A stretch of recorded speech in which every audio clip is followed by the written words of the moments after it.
Right, welcome to another Code Talk. I may not have articulated myself too well at the end of the last one, so yeah, there's a subreddit for the mod, which is called, well, the subreddit itself is Hunt for Black October. Yeah, the mod is the Hunt for Black October. At least that's the general idea. Anyway, so for this bit, I'm doing most of Asia, starting with Kazakhstan, or um, what has happening inside what is now Kazakhstan. Yeah, it was conquered by the Reds pretty early in the Russian Civil War, so it ended up being incorporated into Russia more or less as an autonomous Soviet Socialist Republic. More or less. I mean, the names change around, so yeah. So the anarchists end up needing to take it and end up establishing what is known as the Kazakh Nomadic Zone. Yeah. There's also Turkestan, which, well, there was a revolt during an attempted Soviet occupation that eventually died down, but in this case, well, the Reds don't exist anymore, so it would make lots of sense for that to happen. Afghanistan has next no change whatsoever. Yippee. Um, India has a larger anarchist scene for the obvious reason that there's going to be a smaller communist scene, and there's also the fact that the Russians are directly aiding them, and it's probably one of the best attempts they have, well, best measures they've done, at least within British territory. The absolute best measure would be in Manchuria. Oh yeah, which I haven't actually done, although I probably should figure out ideas for, as well as the rest of Asia that I haven't done, well, outside of one group. Anyway, after that is Siam, which is, again, very similar to what happened to OTL, however. The biggest difference is that the French and the British are now rivals again. So previously they have juggled the two in the past in order to maintain independence. Now they have to do it again, which is going to be plenty of fun. Right, now that I've actually talked and caught up to the video itself. Oh yeah, there's also the political factor. Um, CM had a lot of military coups and coup attempts during this time period. Anyway, French Indochina. Interestingly enough, there was actually a historical agreement that, well, to perhaps return some Indochinese territory to Siam, but it never pulled through. I'm not entirely sure why. I've more or less made it so that it happens, although Siam has to uh, help with police efforts, you know, with apostrophes. Anyway, here's Tibet, which is quite literally the same, so this is mainly just some stuff to give it context that doesn't exist inside the base game.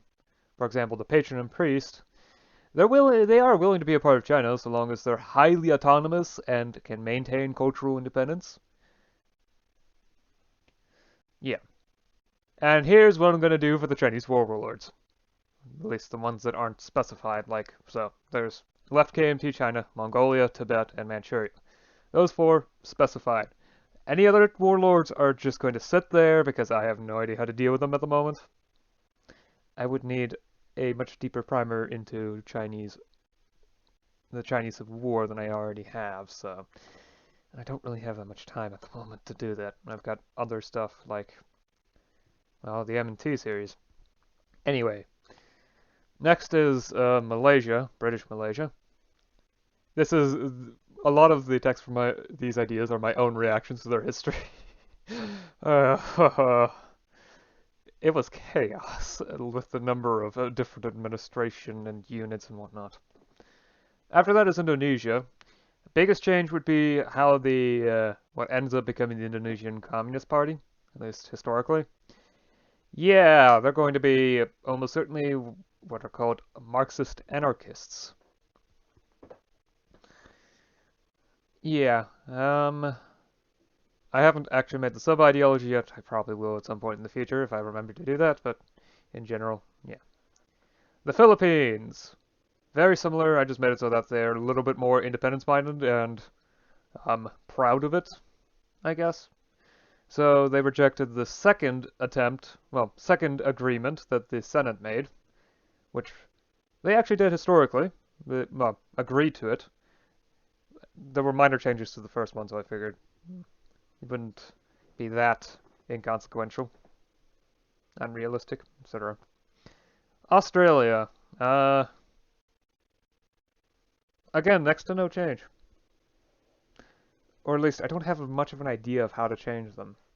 Of course, as with everything but basically Germany, stuff is subject to change.